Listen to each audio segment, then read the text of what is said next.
You're listening to the Coop Homeschool Podcast. This is your podcast for community, humility, and joyful fun in homeschooling. I'm Mandy. I'm Jessica. And this is The Coop. We are in chapter 2 of Dumbing Us Down by John Taylor Gatto. It's our book club. So good. I know. I'm loving this book. It's nice, short, and sweet. Yeah. And we have 2 other episodes. The first one is about the preface, and the second one is chapter 1. So tune into those. You can check out our podcast page, and we'll have links to those on there. Right. So while the chapters are short reads, we just have so much to say. So he has so much to say, and we're diving in. That's true. Even though they're short. Yeah. All right. Well, so we thought we'd talk about chapter 2, the psychopathic school. And then we have some call to action questions to ask you to help you implement what we can learn from him about institutionalized school. We can remember that in our own schooling. Yes. And then we'll have our Coop Q&A. But let's start with our scoop on the Coop. Okay. Now that it's fall, we've been doing school outside again.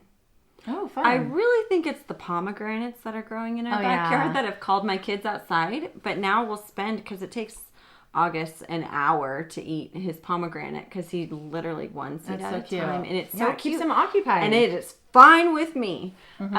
So that's been really nice. I mean, we live in San Diego, and so it's hard to complain. And maybe we're just weak. But it's so hot in the summer. I know. And it's so hot by like 10 a.m., you know, and so it's like if you're not out there by 7, it gets really unbearably hot for us. Yeah. So I'm of sorry. September. Yeah. I'm sorry for anybody who doesn't live here and it's really hot for reals and it's miserable. Or it's really cold. Or it's really cold. But our fall is often up and down, but we're kind of in a cool patch right now. And so it's been delightful. Yeah, I should have gone to the pumpkin patch the other day when, it was nice and rainy looking. Yeah. That's when it feels like fall. All right. But it's something about doing our schoolwork and our learning outside that just feels better. Yeah, so you have that table outside. Yeah, it's great. How fun. Yeah. Okay, well, I'm going to talk about a Big Life Journal. We do those usually on Mondays. That's our longer school day.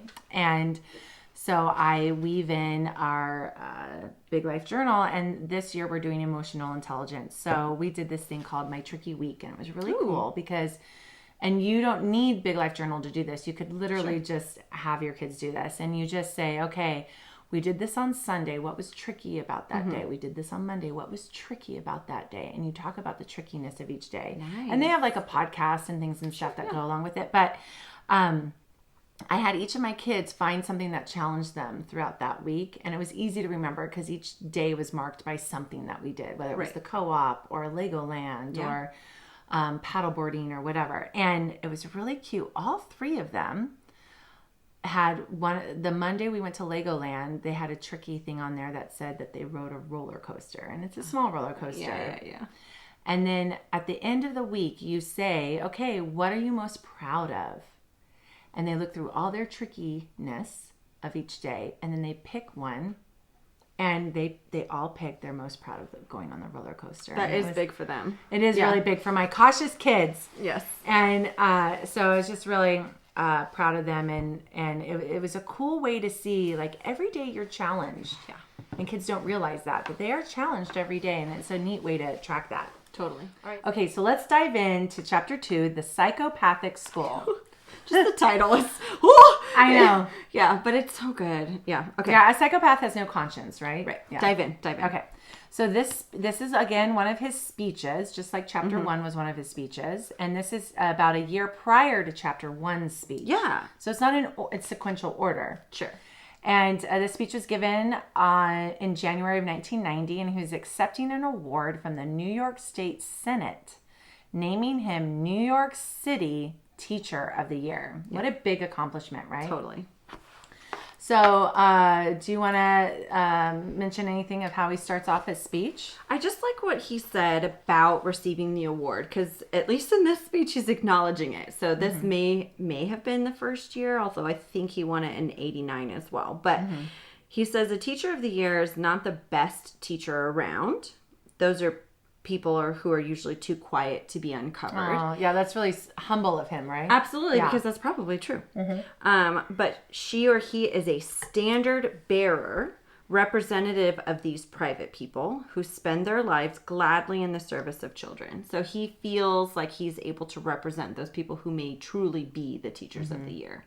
Yeah, and I think it's not only humble, but it's also just, it points out that teachers are there in the service of children. And that's super sweet and super thoughtful, reminding everyone listening to his speech and reading his book that these teachers are here because they care so much about children. Right. They're not there to win the award. They're not there to gain attention. They're not there to institute the hidden curriculum either. They're there with good intent. Most of them are there with good intentions. Totally.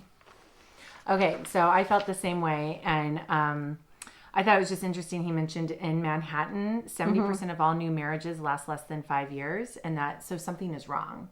Right. And so these families are breaking up, and he mentions later that there's a loss of like the family curriculum. Like people aren't taught to value the family anymore. Right. It's really individualized, and so I had no idea that the marriage divorce rate was so high. It's crazy. Yeah. Okay, so you have something. Children and old people are penned up and locked away from the business of the world to a degree without precedent these days. Mm-hmm. And I thought about that, and I thought how terrifying it is. Because our old people are living a lot longer than they once did. Mm-hmm. And how valued were they when they were, 60 and 70, and that was how old. And now they're living to be 90. Yeah. And all we want to do is not be burdened by them. Yeah, and think of in the 90s. So he's saying this in 1990. That's when, like, the assisted care facilities were, I remember being little, and they were everywhere. Right? Yeah. It's crazy, and they still are, and now retirement communities, so now it's not just the assisted living, but now it's like the progressive retirement communities. So you buy in at 55 now, and then you can live there unassisted, and then as you need progressive care, you move, and it's such a dystopian novel, right? It is. Yeah. We're just hiding them away, keep them over here. Let's give them resort-style living. Right. So that we don't see them. Yeah, I feel like it's like Brave New World or something, Yeah, he says nobody talks to them anymore, and without children and old people mixing in daily life, a community has no future, no past, and only a continuous present. And the continuous present was freaking me out when I read it. I reread this chapter on my vacation, and I was talking about it for the rest of the week after I read it. Oh my goodness. I was like, isn't he awesome? But the continuous present, we think about now-centric. Right? We've heard that term. You probably heard it. No, I haven't, but that makes sense. Oh. It was maybe popular in psychology when I went to college. And so I was assuming you did too. No. But this now-centeredness was a big conversational thing in the early to mid 2000s. And, that's the term that I have in my head. But this continuous present. Love it. Yeah. And here's what's funny about all that. It's a continuous present because you're not connecting with people of the past. Right. And my head went directly to the church environment. Interesting. So, because I grew up and everyone's segregated. Sure. Yeah. So you have big church, which is basically the worship service. So those who aren't of any religious faith, churches normally throughout history, like in the Christian faith, families would worship together. They'd go to church, and you see that in movies. It's the one room. Yeah. Yeah. But in I don't know how far back to go, but at least in the 80s, sure, they were segregating, and the children would go to their Sunday school or youth group, and the parents would go to their Sunday school, and then children would also have a place to go while the parents went to their worship service, and children weren't there. And it's still to this day, I go to these mega churches, and I go and you look around, and it's literally only grown-ups and maybe older teens. Right. And there's no children, and that's considered normal. And so when I started bringing my kids to this evangelical church that had like 5,000 members, I would show up and I would have my babies, literally babies in there, and everyone would be like, oh, it's so good to see. It's like, yeah, because we should be worshiping God together. He invented the family. Right. Why aren't we worshiping him together? Right. Kids need to see their parents and their grandparents and their aunts and uncles worshiping God, so they know to worship God too. That's their model. And yet they're so the broad movement is to segregate them. And then you have like the old people all in their little area, and they go to the first service. Or they go to first service. Yeah, they go to first service, and that's a more traditional service. Right. And then the second service is for contemporary. Younger families. And we're segregating everybody. And I get it, people have different worship styles and different things. But is that worth the sacrifice of the blending? You're missing a lot. Yeah, you should have gray hairs, and you should have crying babies. Right. In a worship Some service. churches, I will say, they frown upon you bringing your kids. Yeah. It's not just not common, but they have rules. Yeah. Yeah. People look at you like, why is your... So we purposely have picked churches that want the children I do like service. the cry room. I'm okay with that. That's because good. it can really be disturbing and distracting. Yeah. Well, and if a kid is crying, they're not watching you worship God and give offering and praying for people. They're literally just crying. It's really lonely being a new mom. You know, because you either, choose not to go to church because it's just hard. You know your baby's going to need to breastfeed. And then, you just feel so separated. Then, even the cry room can feel that way, but at least I ended up having the other moms in there with me. So then, in between, the community. Yeah, you have the community. I didn't listen to my pastor as much, but at least I had my community women there, so I didn't feel as alone. But that's just a short stage. Right. Like once the kid is like 2 or 3, our kids have always been in the service, and we would give them one Cheerio at a time, and they were fine. They learned and they were trained. And not everybody's that way though. Not every kid is that way. I personally don't mind like from ages like for Augie from like 1.5 even up till 4 or 5. Having them be separate, but I don't want to be told I have to. Yeah. So our church gives that option. They have like a Sunday. A training area, like I don't know what they call it, children's church they call it. Okay. So if you're kindergarten or between age 3 and kindergarten, you can go, your parent takes you there, and then they set up the chairs like church, but they train you in what's happening and how to behave. And so we never did that because we're doing that ourselves, but it's really helpful, especially for those with lots of children, or with a big gap in their children, or if you have ones who just really won't do the one period at a time, or who want exactly. Like August wants to talk to everybody, so he wants to literally respond to the question the pastor is saying, and that's great, and it's not a bad thing, and it brings joy to the congregation. It does when they hear children make noises. It does. But if you have 5 children doing that throughout a service, it does become too much. And so I want him to be a little more prepared, and I wouldn't stop him every time, but he also can't be doing it. But he would learn. He could learn that, but they're still in it for part of it. Exactly. All that to say, we even do it in our communities. We don't just do it in our schools. We're not just segregating in our schools by age. No, we're not everywhere. Just segregating in we have the kids table and the adult table at the holidays. We're not just doing that, but we're actually doing it where we're worshiping our Lord. And so this was, again, his speech from 1990. And he says this: we live in networks, not communities. Oh, yeah. So you're calling it a community, which is still accurate. Yeah. However, he's using the term network. And what do we live in now? Like with the social media network. It's a network. We all talk about network marketing, network this, network that, and it's pretty crazy. Yeah. Don't you love it when you read that? I'm not love it, but isn't it interesting when you read a dystopian novel and you're like, and it was written like How did 50 you years know? ago, and you're like, oh my word, it's happening right now. It's happening. I'm living it. Fahrenheit 451. I was reading that like years ago, 5 years ago, and I was like, I think that's happening right now. Right, all of it is. Yeah. It's a blend of all of them, It's crazy. Yeah, but I love that he said network, and he said everyone he knows is so lonely because of that. And that's before social media. And it's true, like even all of us moms who we're not hanging out with the grandmas as much, and we are better at that than most people. Yeah. But even, being in the cry room alone, like I said, you still feel lonely. Yeah.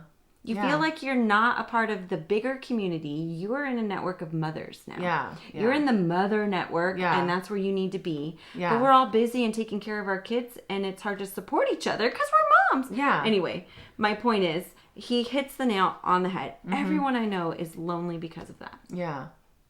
So true. And no one's truly like intimate anymore. Right. A bunch of 14-year-olds, how can you be inclusive and loving? You're kind of crazy at 14. Yeah. Well, and they're only crazy. The thing is, they're segregated. So if a 14-year-old is segregated with kids like that are only 12, 13, and 14, like in middle school, or they're with 14, 15, 16, 17, 18-year-olds, they aren't connecting with the 5-year-old. Right. And they lose the ability to have a range. Yeah. They have no range of social connection. Yeah, the range is literally who's in the class with them. Right. And it's really sad. I mean, that's why I do actually really appreciate Montessori school, at least one locally, because they put grades 1, 2, and 3 together. Right. And 4, 5, and 6 together. And then they have the grades 3 help and teach the first graders and second graders. And what a great way to teach community and looking out. And there is a big difference between a first grader and a third grader. Right. Those developmental leaps are a lot more apparent in those shorter years. Yeah. Okay, so I love that last paragraph where he says, schools and schooling are increasingly irrelevant to the great enterprises of the planet. And you just, no one believes anymore that scientists are trained in science classes or politicians in civics classes or poets in English classes. The truth is that schools don't really teach anything except how to obey orders. Okay, could that be any more apparent than right now? Like, I think about the science, and not to be any type of political, so we'll keep it brief here. But, like, listen to the science. Okay, well, are you listening to real scientists? Or are you listening to what you're calling science because this supports what you believe? Or who the politicians are telling you to listen to. Or who social media is telling you to listen to. These are the only scientists that you're allowed to listen to because this is what the authority is telling you. And your algorithm on your social media is only Twitter showing or whatever. You these. Yeah. So are we pre-programmed to obey orders? Absolutely. Absolutely. Yeah. If I didn't grow up watching X-Files and believing in conspiracy theories since the age of 12... No, I'm just kidding. I don't even have that. I can't believe how many times I've been able to think, not to pat myself on the back, but I'm actually shocked at how I'm able to think outside the box and how I was even able to make the decision to homeschool. Right. Like, I don't know who that's a testament to, whether it's my parents or maybe my education did give enough freedom. Or maybe it was just like, that's God's calling. And, I was a psych major and I was interested in how people think and behave. Right. But, he says, this is a great mystery to me because thousands of humane, caring people work in schools as teachers and aides and as administrators, but the abstract logic of the institution overwhelms their individual contributions. Although teachers do care and do work very, very hard, the institution is psychopathic. It has no conscience. It rings a bell, and the young man in the middle of writing a poem must close his notebook and move to a different cell where he must memorize that humans and monkeys derive from a common ancestor. So he has to go from poetry to evolution. Right. Like that. And then it be expected to have some kind of retention on any one of those things. Yeah. And that's why he talks about it. So this is the psychopathic part, right? There's no conscience. It does not, the school institution does not care if you're really into something that you're doing and you're focused and you're feeling content and you're diving in. It's not giving you unlimited time to pursue that. And then when you're done saying, okay, now let's move to evolution. Right. No, it's saying, oh, bell rang. Done. So we posted a blog about that, about the bells of confinement, and we'll link that here, because there's some funny story. Well, I'll just say it. Right. Go. My friend who was homeschooled her whole life went to high school for 1 year, like her sophomore or junior year. Right. And then she couldn't believe that bells were telling her when to show up to class and when to go to the bathroom and when she could talk with her friends and when to switch classes. She's like, can't I just use my watch? Right. I mean, even that alone was shocking to her. Right. And like, what are we like in You're a factory? In prison. Are we in a factory? Like, right. But yeah, she didn't even think of prison. But yeah, what are we? And so he's talking about that here. There's no conscience. It does not care what this. So I was a traditional school teacher, and I didn't realize. I look back on it, and I had kids with special needs as well in some of my classes because nobody knew that. I mean, they figured it out, but I still had 50 minutes with these kids, and I had to figure out what to do with them for 50 minutes, and that was it. So if they're in the middle of their art project, they have to pause and go to their next thing. But I did not think about the majority of my job was maintaining order, because it will become chaos in a classroom. You've seen Dangerous Minds with Michelle Pfeiffer, right? Oh, yeah. Like it's chaotic if you don't have good classroom discipline. And when I would go to the teacher conferences, a lot of the sessions I went to were about classroom discipline, because I had to learn how to discipline these kids when I'm 22, 23 years old, how to discipline these kids who are on they were on Ritalin at that point, different medications. And I've never been a parent. Right. I've never had a younger sibling. Right. And I had to figure out how to manage these kids who have special needs and educate them at the same time. Right. Accomplish anything. Yeah. So my biggest thing was, I need to keep order. That is like your first priority. I have to have order in order to do anything else.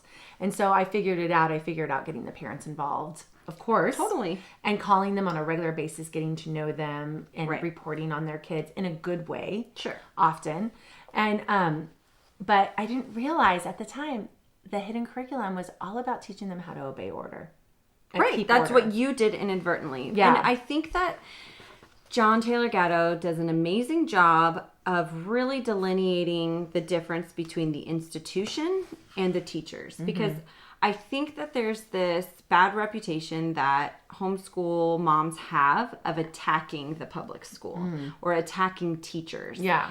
And partly true, right? I mean, sometimes teachers make mistakes, For sure. Yeah. And sometimes the teachers are the ones who we think of as the perpetrators, because they're still adhering to the institution while they may not realize it, and they may not actually have a heart to do that. They don't think of it like that. And I get it and I understand. They're not trying to perpetuate the psychopathic school or the hidden curriculum. However, as nice and wonderful as they might be, and however much they might love my child as an individual, it doesn't matter if it's not helping them reach their goal. Right. And so you still see it as a disservice to your child or to the children in general, and it can be really difficult. But I think he does a really great job of talking about how the teachers and even the aides and administrators who care a lot and want to do good things for children, it just isn't enough. Well, and their hands are tied. Oh, for sure. I have been on a school board, and I know that literally there's nothing I can do. I have to institute what the government I was on a school board for a public school. I have to do what the government says is law. Right. So we have to vote yes and put in things that go against my conscience because I want to remain a school. Right. I have to follow the law. The choice is doing it or being shut down. Yeah, there so is no... Yeah, your hands are tied. So all these people come to the school board. It's great. They're voicing their opinion and everything. But I'm like, I was talking to the spouse just last night about it. I was like, this school board can only do so much because it's a government school. Right. It's all trickle down. Yeah. And here's the thing. I have a friend who has been teaching multiple grades in elementary school. And she was saying, here's the thing. They see cracks in the system. They know there's problems, but they don't think they can do anything about it. They don't have any power. Yeah. They think if they can be good to their kids, that's the best that they can do. That's the glimpse of love that those kids will get. And here's the thing. Let's say she's teaching second grade. She said all the teachers of all the second grades in their school have to be on the same curriculum and schedule. They can maybe be off by like a week or so. But if their class is falling, quote unquote, behind, they still have to move forward and still bombard them with all this information and move forward. They're not allowed to not be in sync. Right. They can't teach the students they have. Yeah. They have to teach the curriculum as everybody else in the second grade. I mean, they see that. They know that's nuts. Right. And yet they're powerless. They can't do anything about it. Okay. So let's go to part 2. Yes. Our former compulsory schooling is an invention of the state of Massachusetts around 1850. It was resisted sometimes with guns. I had no idea about that. Oh, I did. Yeah, I did this research not too long ago. And it's so fun. So those who are interested in that, definitely look into that because that was a little fascinating. Yeah. I was looking at that. I have a big what? Because one of the last outposts to surrender its children was in the 1880s, and it was Cape Cod, and the area had to be seized by militia and children were marched to school under guard. What? Yeah. You took children by force under militia control. Trauma. To school. That's trauma. I mean, and it's crazy, and I say it so emphatically because I feel like we're not far from that. No, we're not. Especially instead of with militia, the vaccine. now it's CPS. Like, are they going to come knocking at my door someday? Yes, they will. It's terrifying. They will be coming knocking on your door. I mean, we've heard stories about that from other homeschoolers. So we're going to end up on a commune, and we're going to be the last outpost. We're moving to Utah or wherever. But yeah, I mean, it's crazy. It's crazy. Yeah, and not to be conspiracy theorist or anything, but these things are happening. Like, for sure. There are stories I'm hearing at homeschool conferences. For sure. Of people coming and knocking on their doors. Well, there's a reason that the organizations that help protect homeschoolers exist. Right. There's groups of lawyers who help protect our rights, and we can belong to them. There's some that serve for free, and there's some that serve for minimum, annual payments. Yeah, it's like HSLDS. HSLDA is one, and then California has two others that we'll link. I can't think of them at the moment. But anyway... there are multiple organizations across the nation to help support your parental rights and choice to homeschool. And they have advice for what to do if CPS does come.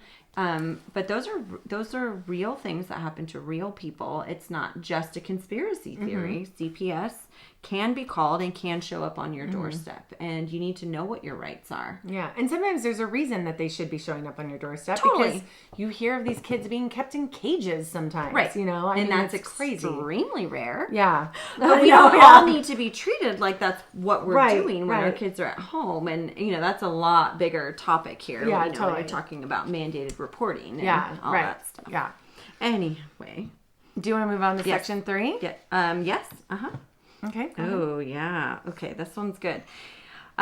He was talking about if we're going, I don't think we'll get rid of schools anytime soon, certainly not in his lifetime, but if we're going to change what's rapidly becoming, and I loved this, a disaster of ignorance. Oh man, he is the king of phrases. Disaster of ignorance. We need to realize that the school institution schools or teaches very well. She just did air quotes. I did air quotes. Though it does not, and again, air quotes, educate. So it schools very well, but does not educate. Right. And that's inherent in the design of the thing. And that is just so true. And we talked about it in our road trip episode, talking about wanting to truly educate and teach our kids how to learn and to be able to be encouraged to learn what they're interested in. So if you're constantly pulling them from one thing that they're interested in learning in to do something you're choosing for them, how are you instilling a love of learning? And how are you allowing them to be educated if you're just doing the same thing that the institutional school does? Yeah. So I try to be a little more purposeful. I'm not always good at it because in my head I have an agenda for the day, But if I see let's caveat this. Yeah. Your agenda for the day includes their education. So you're coming from a place of wanting to do what you think is best for your kids. Yeah. Then you're faced with the decision to pull them from something or to stick to your agenda. Yeah. And so if I see, we have a Lego tables set up all the time. If they're playing with that and they're in the middle of this whole pretend story thing, then I let it go. But if they're literally just like, then I'm like, all right, let's get started, but, or if they're playing a board game together, I'm not going to interrupt that. If they're doing their computer coding, I'm not going to interrupt that. So it's just like gauging. But if they're just literally like shooting the breeze and doing whatever, which is still wonderful. I know. I can pull them from that. Right. Because and then you have a rule. If you need me in the morning, then we're getting to it. We're starting school. That tells me that you're not doing anything else productive. Yeah. And it's funny because my 7-year-old will come in and she'll say, okay, I just need to know if we can watch an Operation Ouch. Right. I don't need But I'm not waking you up. Right. I'm not waking you up. I just want to know if we can watch an Operation Ouch. And it's just so funny because she knows. And then if I say, oh, you know what? Let's just get started with school then. She's like, I knew I shouldn't have come in. Right. That's so funny.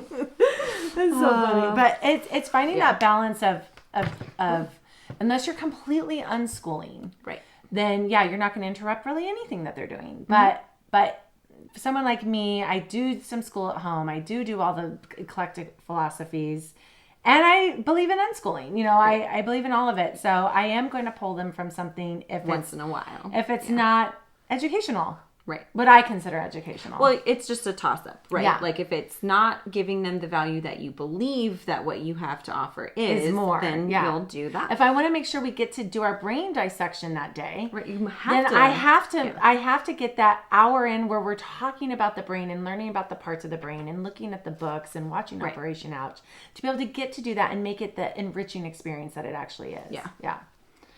Okay. So schools are intended to produce, through the application of formulas, formulaic human beings whose behavior can be predicted and controlled. Don't like it. No, it sounds just like a communist country, doesn't it? A little bit. Yeah.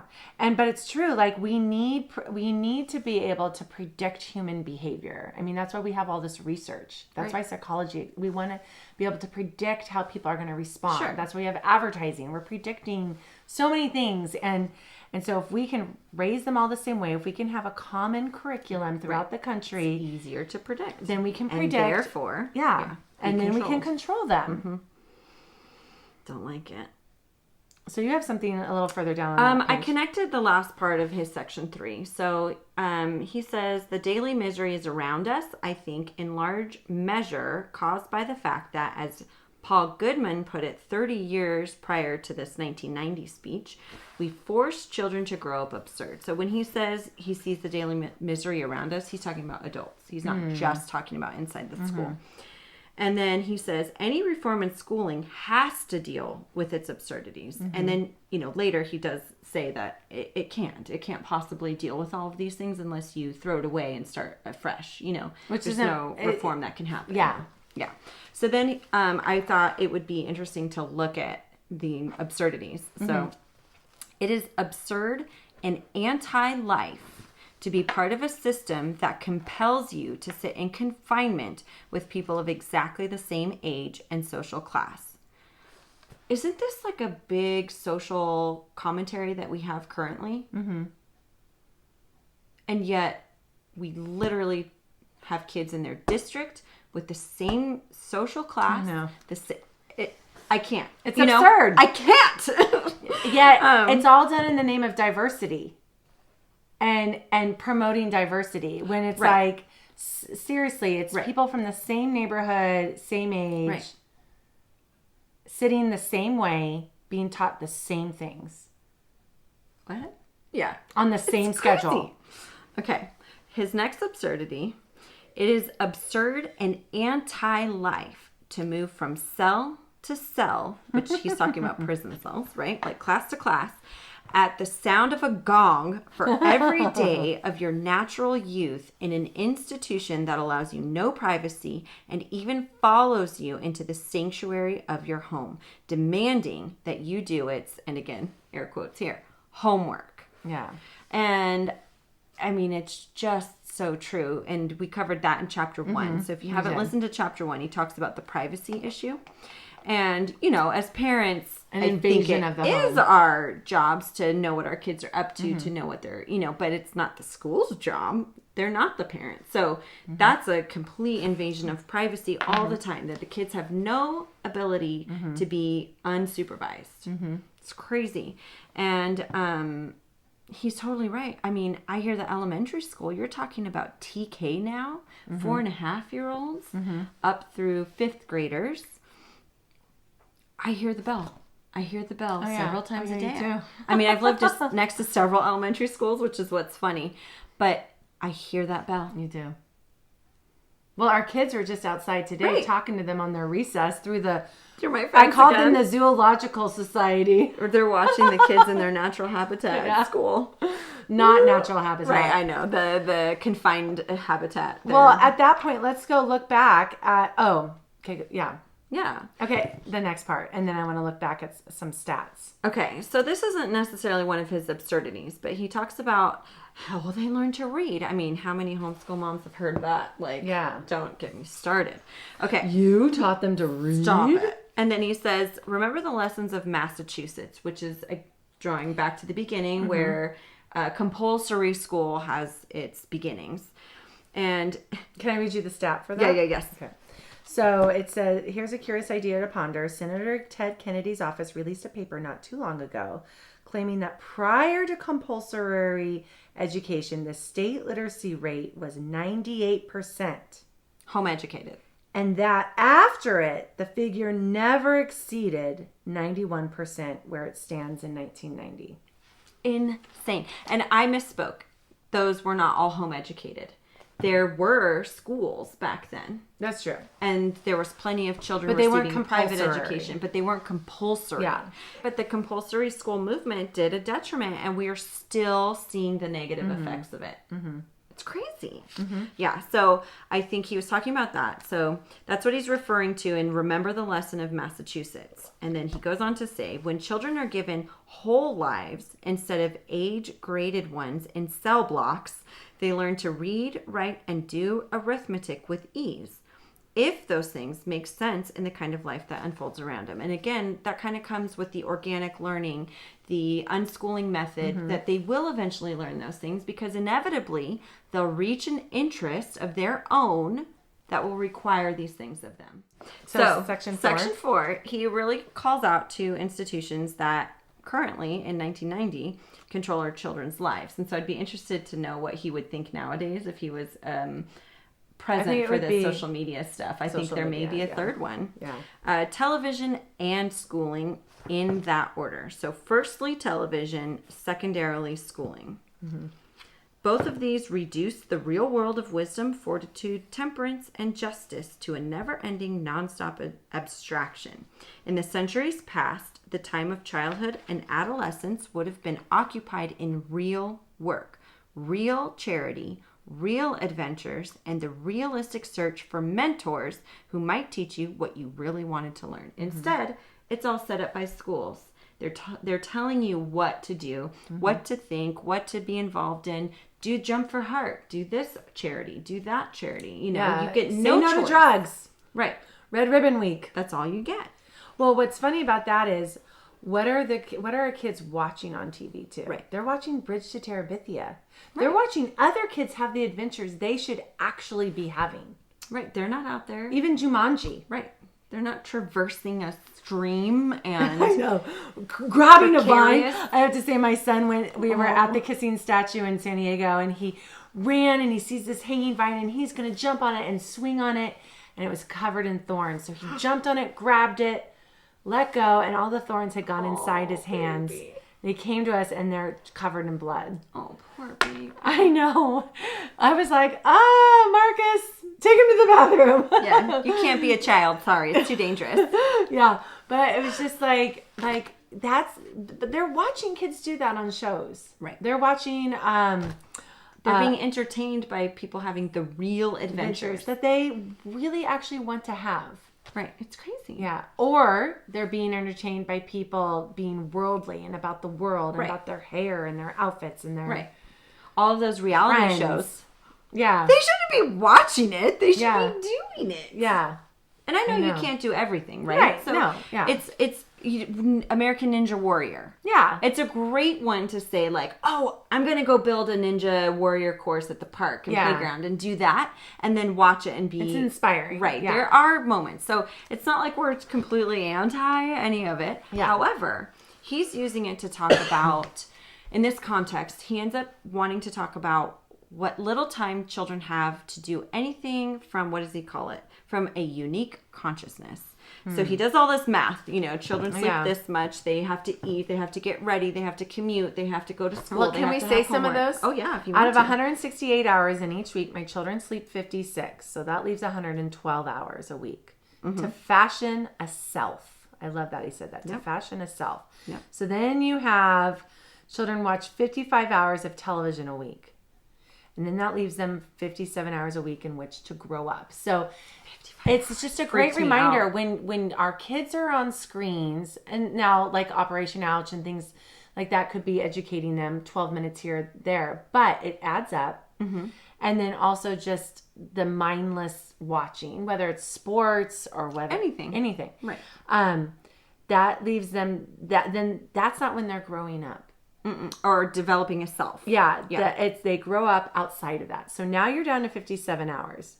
And then those who attend school 30 hours a week use about 8 hours to get ready for and traveling to and from school. But we have that with our own lessons. And he points out we also fill it up with lessons. Right. So later he says it's a national disease, and I think schooling and television and lessons have a lot to do with it. Right. And so, but we've talked about that too, how we love that we homeschool because then we can do the lessons. Right. And we've still had all day with them. Right. They're not away. Right. We're killing like 3 birds with 1 stone here with some of these things. You know, if your screen time that you're allowing is part of your actual curriculum and educational, and your lesson isn't outside of, you know, like it is part of your curriculum and instructional time, you know, it's not, our calculations are different. Yeah, So definitely. It's not saying we're not doing these things, because we are, but we're not doing them one on top of another on top of another. Right. Yeah. And then you should do this part. Yeah. So he talks about the 7 hours a week of homework. And so then after you subtract all of that stuff, it leaves 12 hours a week out of which to create a unique consciousness. 12 hours a week. Yeah. And that might even be under surveillance. That's not even 2 hours a day. Yeah. And then, and people still may be overseeing them during that. No, you can't go outside. No, like I give my kids a lot of freedom on our property, but I say take a walkie-talkie just in case a rattlesnake bites you. I want to know, but that's even hard for me to do. Right. Totally. To not have surveilling them. And then he said this doesn't even include what family time they have. Yeah. So that 12 hours isn't taking away the hours of family meals where they aren't choosing things. Yeah. And community time. So he talks a lot about how important community is. And so you still have like your church, you have your, you know, whatever time, and community time is important. That is part of growing up. Totally. And that he talks about that needs to be a focus. Right.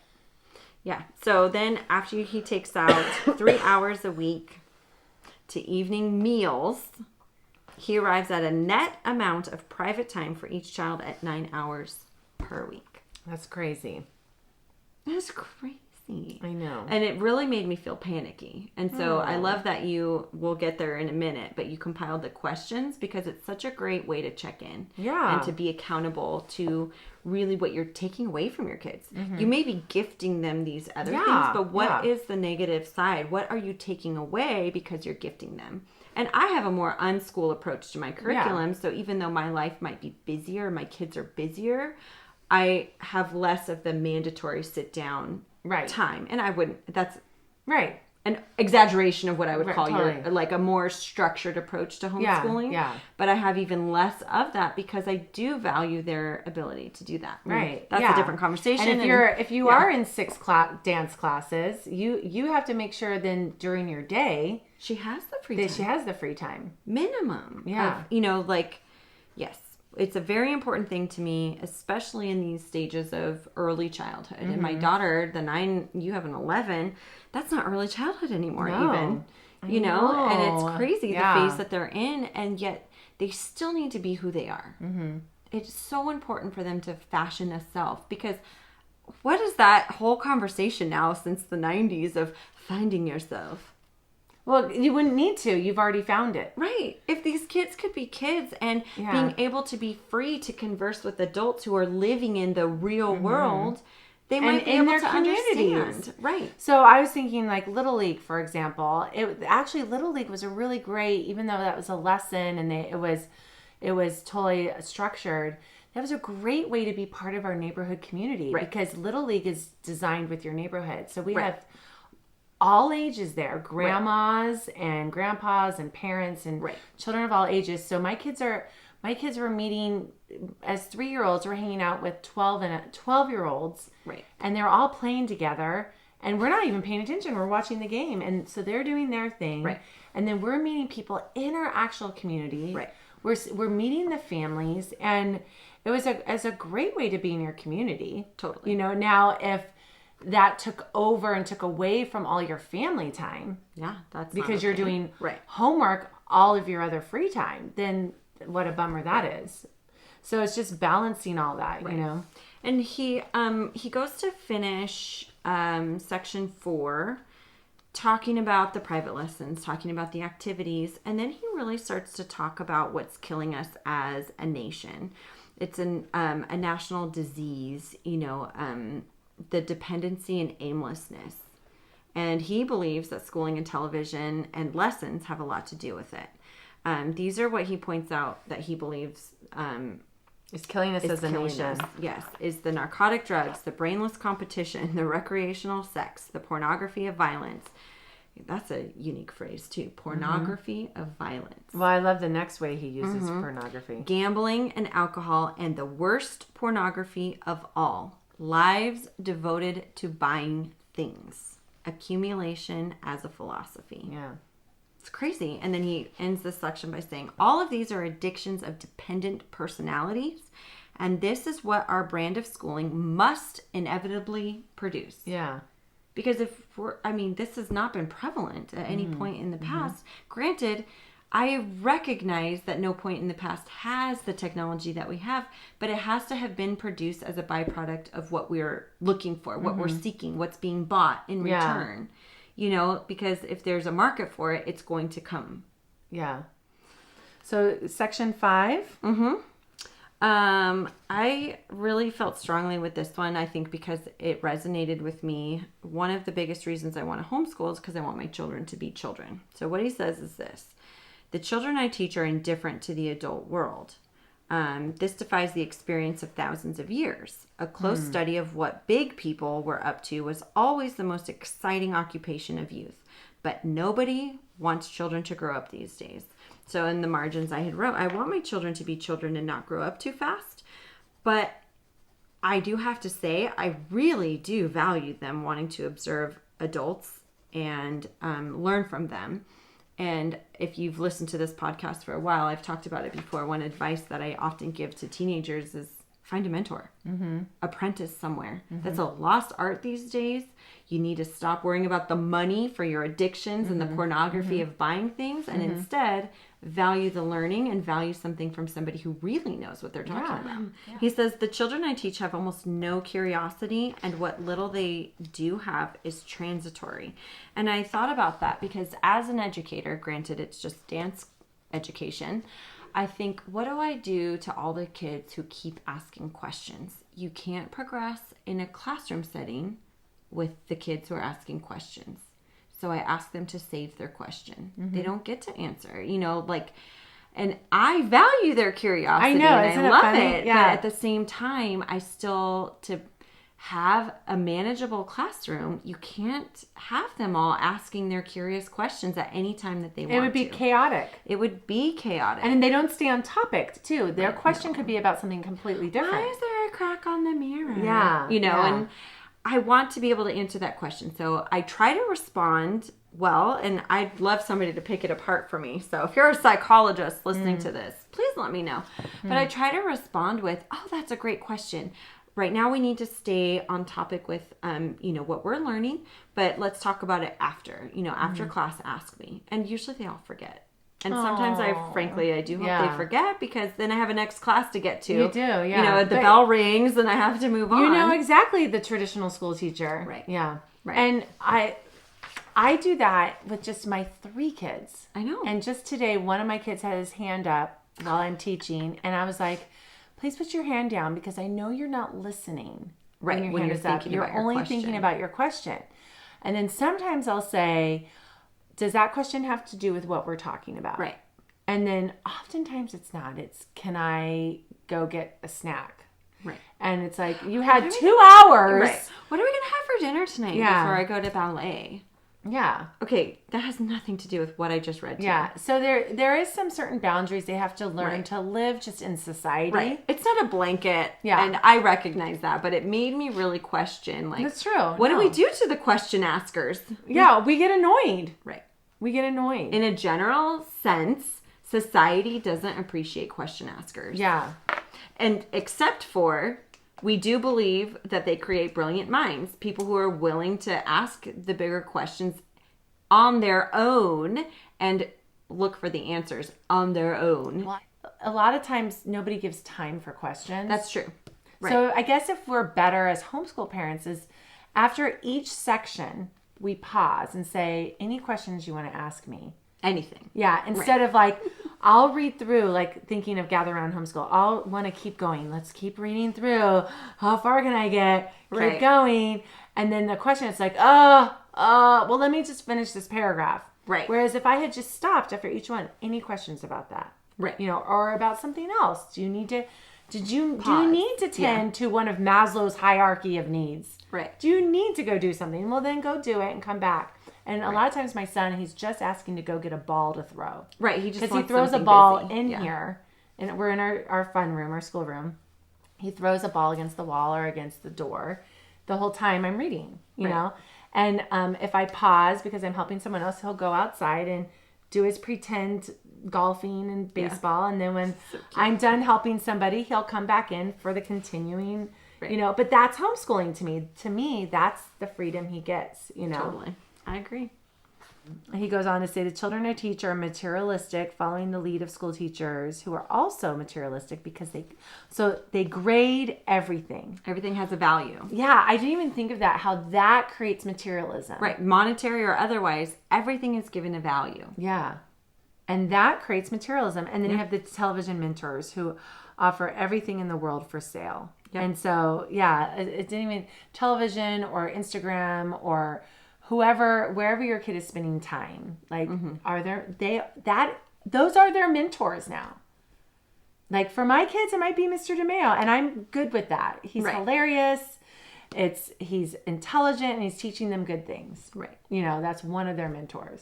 But, you know, I'm thankful that when they were in your dance class that you could be one of their mentors. You know, if you use it loosely. It's not like training them how to be a dance teacher. No, they moved on, but for that time, The final one in here is number 8. The children I teach are dependent, passive, and timid in the presence of new challenges. The timidity is frequently masked by surface bravado or by anger or aggressiveness, but underneath is a vacuum without fortitude. And that's so true. Like I would usually term that more like insecurity. Yeah. You know, and so they're masking their insecurity through these types of behaviors. But I think these are more accurate words: dependent, passive, and timid. Yeah. And I think kids who don't go to traditional school also have insecurities. Oh, sure. But they're not masked. Right. Like you see it happen. No, I don't want to ride that ride. I'm scared. Right. They feel okay to say that. They don't need to mask it because they're not afraid of what anyone's going to think because they've never had that happen to them. Yeah, I don't want to do the obstacle course. Okay. Yeah, like it's accepted. I'm too shy. Everyone's watching. Right. You know, you're the ownership of what you're doing. That's okay. Yeah. I will encourage you to try it or find out why. Yeah. To see if that's something we can actually walk through together. Yeah. But ultimately, they don't have to mask it. And that's what they're not going to be made fun of. Yeah. Right. Right. Oh, I did like how he kind of put this together. For 140 years, this nation has tried to impose objectives downward from a lofty command center made up of experts, a central elite of social engineers. It hasn't worked. It won't work. And it is a gross betrayal of the democratic promise that once made this nation a noble experiment. You know, and we've talked about our liking Hamilton and stuff, and just thinking about those founding fathers is just really funny. And it's so true. Mm-hmm. Like, what would they be thinking about this? That we're forcing all of this with very little choice these days. And that was in 1990, remember? Right. And so with Common Core and like the federal government is telling now us how to teach our kids across the nation. Right. He talks about how the noble experiment, you know what I mean, and how schooling would make our founding fathers roll in their graves or whatever that phrase is. And he talks about how other places have tried this system and it's just exploded. And it says it doesn't work because its fundamental premises are mechanical, anti-human, and hostile to family life. Mm-hmm. So he just sums it up really well right there. Yeah. And then he talks about Russia. 7, he talks about the ruling classes of Europe. It's time we look backwards once again to regain an educational philosophy that works. He talks about at the core of this elite system of education is the belief that self-knowledge is the only basis of true knowledge. So how can you have self-knowledge if you never have time to yourself? You're never alone. You're never alone. How can you possibly? Yeah. And you're always guided. So he's like, you need a child alone in an unguided setting with a problem to solve. And that almost barely ever happens. Yeah. And he says, sometimes the problem is the problem of mastering solitude as Thoreau did at Walden Pond or Einstein did in the Swiss customs house. They secluded themselves to be able to search these things out and to learn and teach themselves. They had questions and they were distracted by the noise of everything else because they weren't left alone. And so they did this. He talks about how he helped kids find apprenticeships and, different things. And well, he says we need to trust children from a very early age with independent study. Did you move on to the next one? Or I thought you were. So are you on 7? I was, yeah. Oh, you quoted that from 7. Yeah. Okay, sorry. So he talks about that. And so then he talks about how he helped his students who are inner city kids in Harlem. And he helped them find apprenticeships. And he considered his program a special program. And then, he just goes on to talk about different things. And he talks about... does it worry him that kids don't have enough time? He says, of course, and, or whatever. And he says, but I am confident that as they gain self-knowledge, they'll also become self-teachers. He believes they go hand in hand. And only self-teaching has any lasting value, which is so true. The things I've researched of my own accord and of my own interest stick in my head far longer than anything I've been told to learn for someone else's goal for me. So something I did the other day, recommended by Gather Around Homeschool on the human body, was we were studying the brain, and it said, hey, there's these brain injuries or disorders, neurological disorders, cerebral palsy, ALS, multiple sclerosis, Parkinson's. There was a little list, and it said, have your kids research it. So we watched 6 YouTubes about 6 different neurological disorders. And then I said, pick one. Right. And then I told them about people who might have like cerebral palsy. Right. Why ALS got its name with Lou Gehrig's disease, you know.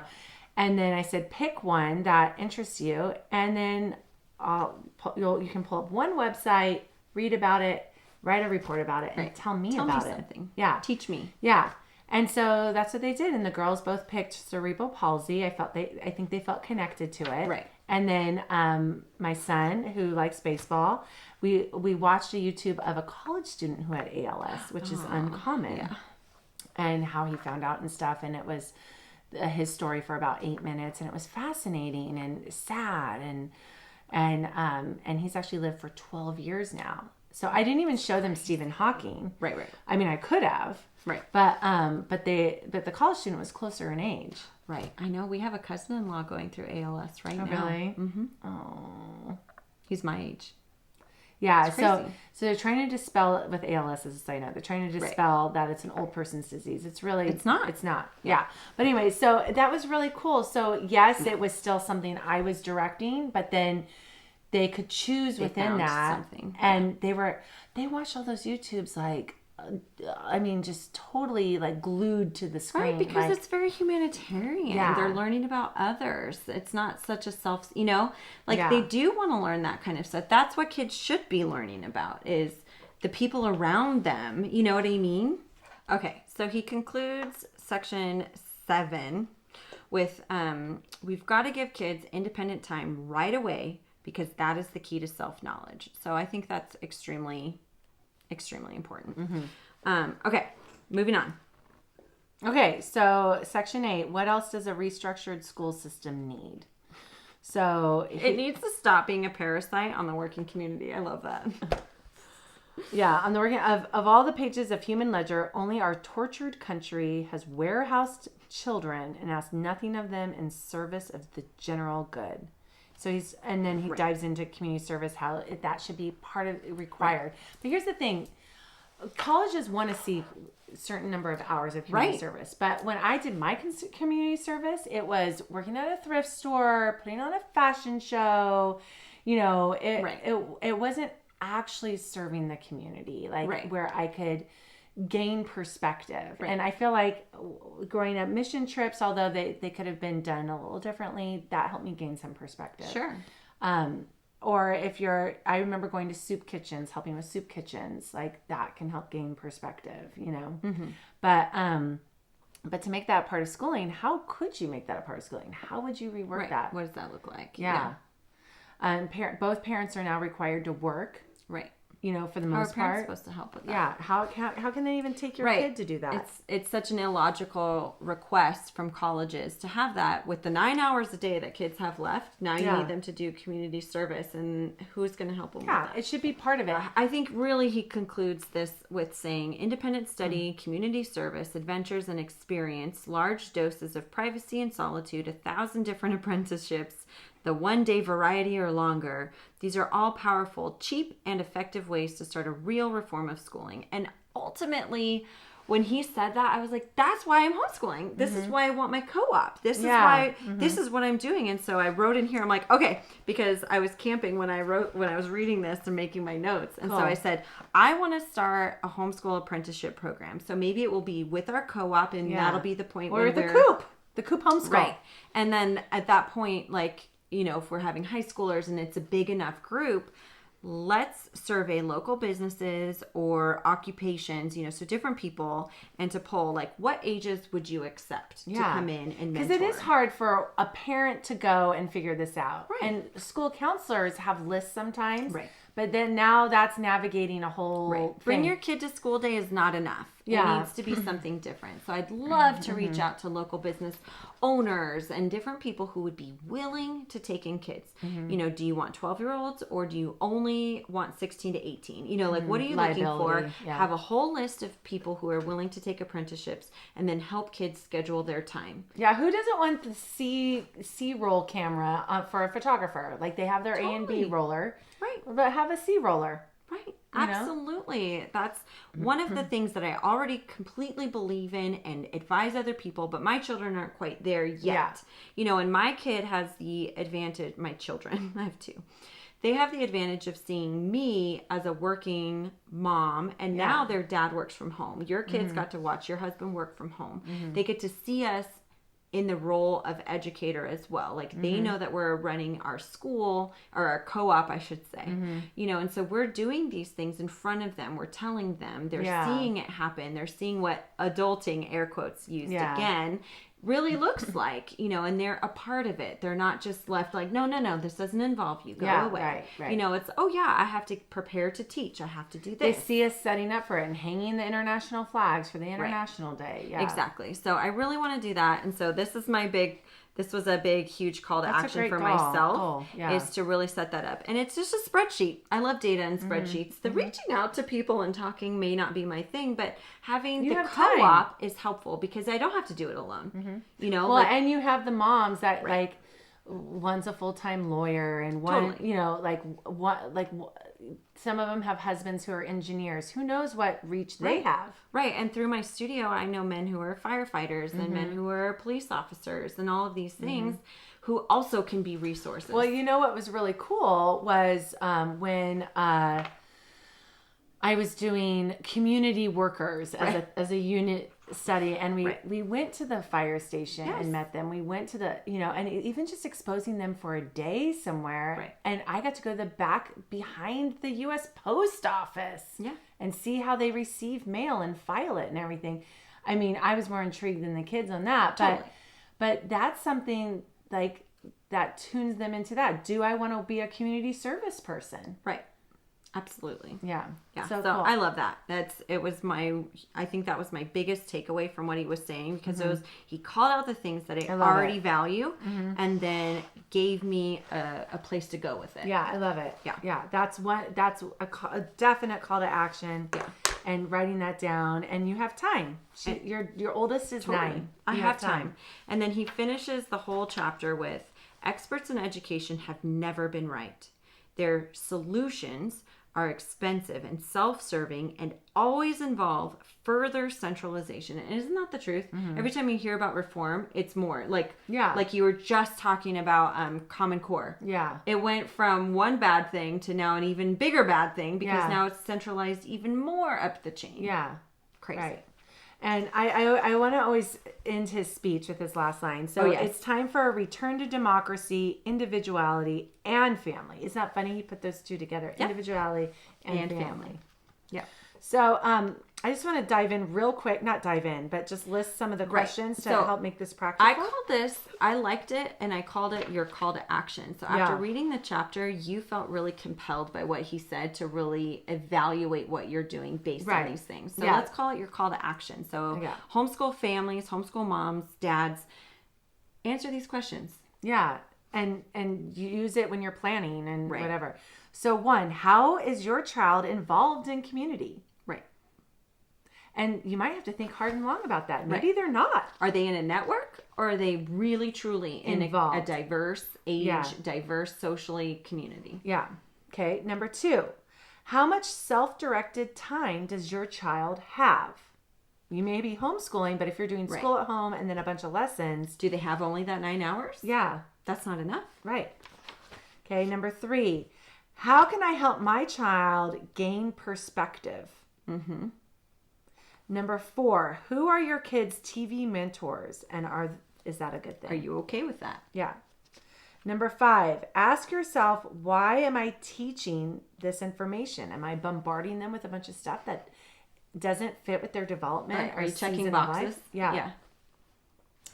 Okay. Number 6, what can you do to encourage independent study? So those are some questions for us all to consider in our own homeschooling, myself included, especially, and when we go to plan the next month, if you plan month to month or 3 month quarterly or whatever, write those questions down and see, like, am I doing some of these? Right. Where is there room for improvement? Yeah. Yeah. Yep. So, okay, quick, my goodness.